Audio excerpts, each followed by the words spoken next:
It's a term that comes up a lot in our faith. We know what a word is. We use them every day. It's a unit of language that denotes a particular thing. You put them together in a sentence, and somehow we communicate. But what is the word? What is word capital W? What is this word that was in the beginning, was with God, and was God? We are spending a few weeks in the Gospel of John, and so this is a good moment to orient ourselves to John's world. John is a poet, and you didn't see it in the slides, and you often won't see it in particular biblical translations, but this opening passage is poetry. Poetry is a way of knowing the world at a layer beyond, above, beneath the rational, everyday language we use for the world. Poetry is a way of knowing what is true, but what is beyond words. John piles layer upon layer of symbol and meaning. He works in spirals, not lines. Reading John is both headache and invitation. It's an invitation to sink deeper into truth, into a truth that is beyond the everyday and sustains us through all moments of our lives. We cannot control John's gospel. We can only open to it. And that is especially true of this opening section.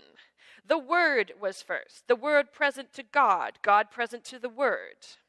In the beginning was the Word, and the Word was with God, and the Word was God.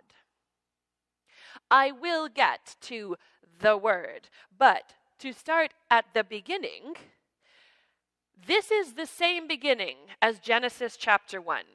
John is reaching way back into his Jewish heritage to the very beginning of time, the creation story. In the beginning, God created the heavens and the earth. John starts not with Matthew and Luke at the Nativity, not with Mark with Jesus' ministry, but way, way, way back, the Big Bang, the beginning of time. Because for John, Jesus does not start with the Nativity, Jesus starts with the cosmos. Jesus is the Word made flesh, and the Word was with God right from the beginning of all beginnings. So why word? Why use a grammatical term to describe the holiest of holy mysteries? This is where translation comes into effect. Word, or the use of word in this passage, is the English translation of the Greek translation, of the Aramaic translation, of a Hebrew word. So we have a deep dish pie of translation here. We have 4 languages. We have a couple of millennia. We have a few millennia because we're going back into the Hebrew Bible. And we are reaching across time and space and culture. In sum, word is the English translation of a Hebrew word that means wisdom. Wisdom is with God and is God. Wisdom was a theology, a Jewish theology that emerged about 200 years before Jesus was born. Wisdom theology is a way of talking about an aspect of God that is here in the room. The part of God that is active in our everyday lives, that is working in our lives, the part of God with whom we can have a conversation. And that's different from the aspect of God that is transcendent, all-knowing, unknowable, that is mystery, that is holiness personified. Wisdom is God knowable, and God is God unknowable. So this way of knowing God is not necessarily something we can pack into a box. It's not something we can pin down, but it is an invitation to open to another part of God. And wisdom is personified in some biblical passages as the feminine, as the divine feminine. She is with God in the beginning, and she laughs to see the beauty of creation. That word, that wisdom, that presence, that knowable God, that is what dwelt among us. We know the phrase as the Word was made flesh and dwelt among us. This translation that you heard today says God moved into the neighborhood, which I love. The original Greek says God pitched God's tent among us. God was right here with us. So the story of Jesus as the Word made flesh, the Word incarnate, does not begin with Gabriel's announcement to a nobody peasant girl. The story of Jesus as the Word incarnate begins in the beginning, the very beginning, with God. And the outlandish, outrageous, scandalous claim of Christianity is that this presence of God, this wisdom of God, this active personification of God has taken home in Jesus of Nazareth, itinerant Jewish preacher, very, very human, and very, very finite. Somehow, the infinite finds its home in the finite. And we have been living with and struggling with and leaning into this mystery for the last 2,000 years. We, Christianity says, we have seen the glory of the Lord in the bone and flesh and blood and sinew of one human being.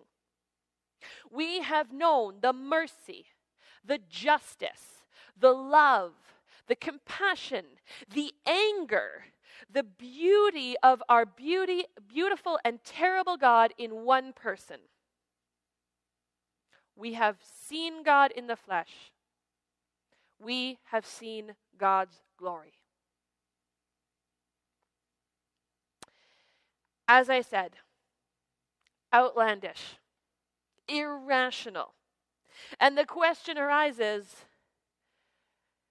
do I really have to believe this if I'm going to be a Christian?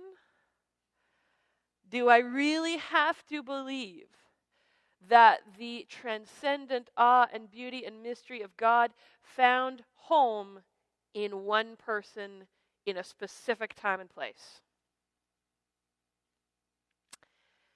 Yes and no. Good night. Yeah.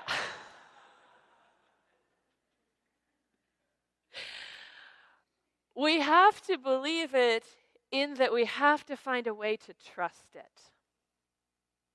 We don't have to believe it in the same way we believe in the existence of gravity or bacteria or that the earth is round. Faith is not knowing. When I was first a Christian, I was really nervous about telling anyone that I went to church, and it took a few years to even call myself a Christian, because I was really nervous that people were going to barrage me or give me a barrage of questions about what I believed about Jesus. Did it happen? Is it real? What do you think? And the answer for so many years, and in a lot of ways still is, I don't know. I don't know. But I trust the story. There's a saying I've heard. Is it real? Who knows? Is it true? Yes. We have different ways of knowing. And we, as a people, as a culture, we are the inheritors of the Enlightenment, for better or for ill. And the Enlightenment says that which is, we can believe in that which you can prove. You can believe in that which you can know. And everything else, you put aside. And we've inherited this way of thinking. And it brings gifts, right? It has given us science. It has given us medicine. It has saved lives. It offers us systems of comparison. It has a lot of gifts. But its gifts stop when it comes to faith. Because if the only thing in which we can believe is that for which we have concrete, immutable proof, we are going to lose. We are going to lose out. You and I are called to this faith story for some reason. And in the beginning of my faith story, I really didn't want to be called to it. But I wanted Jesus against my will. And that, in the language of our faith, is the Holy Spirit at work.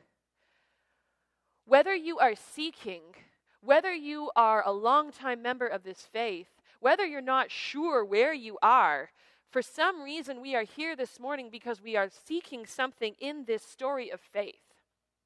And I tell you now, we do not have to know exactly what we think. We do not have to have rock-hard certainty. We do not have to have all the answers. I'm pretty sure that answers kill faith. We have stories. The Bible is not a ledger of facts. The Bible is a collection of stories, and they are stories entrusted to us by our ancestors in faith because they are stories that are worth trusting and have given life. And so when I say to you, yes, you do, and no, you don't have to believe this story of the transcendent awe and immanence of God being contained in the flesh of Jesus of Nazareth, you don't have to think absolutely for certain it is fact and don't even ask. But we do have to say there is something there. There is something there that is going to feed us. There is something there that is going to nourish us and carry us in faith. It's a beautiful story. It's an outrageous story. And its outrageous nature is what makes it worth trusting, because it says there is a story worth trusting than the one we know in the boxes of our everyday lives. There is an outrageous story that is worth trusting. Not blind trust. Not an unquestioning acceptance of everything I say just because I'm at this pulpit. Not an unquestioning acceptance of every move the church makes. Faith is trust in a God in whom we believe and about whom we teach certain things, a God whom we know in various delightfully diverse ways, but a God who is forever beyond our control, forever beyond our full comprehension, and yet is faithful in all things. That is the story we are given to trust. This is an invitation. We might not know why we show up. We might not know exactly what we believe. But listen to these verses from our scripture. Whoever did want him, who believed he was who he claimed and would do what he said, he made to be their true selves, their child of God selves. I think that's what we're hungry for. To know ourselves as our child of God selves. To see ourselves as God sees us. To have the deep rootedness and safety of knowing we are held in the palm of God's hand. Of knowing that we are never alone. That we are, no matter what this world tells you. No matter who has told you who you should be or what you should be. No matter what you have been told about what you should want and how you should act and what's allowed for you and what's not, and who you're allowed to love, no matter all those stories the world has told you, in the end, God tells you, you are my child and I will not let you go. You have seen my glory in the neighborhood. I have pitched my tent among you, and I am calling you. That's our story today. We don't have to work for this. My friends, so much of our Protestant heritage says that if you do the right things and if you work hard enough, you will have good things. But oh, my friends, we came into this world as children of God. We didn't work for that. We didn't earn that. And you're never asked to earn it again. We're only asked to take this huge, risky, impossible, life-giving leap of faith and trust this story that says, "You have seen my glory, for I have given it to you out of love."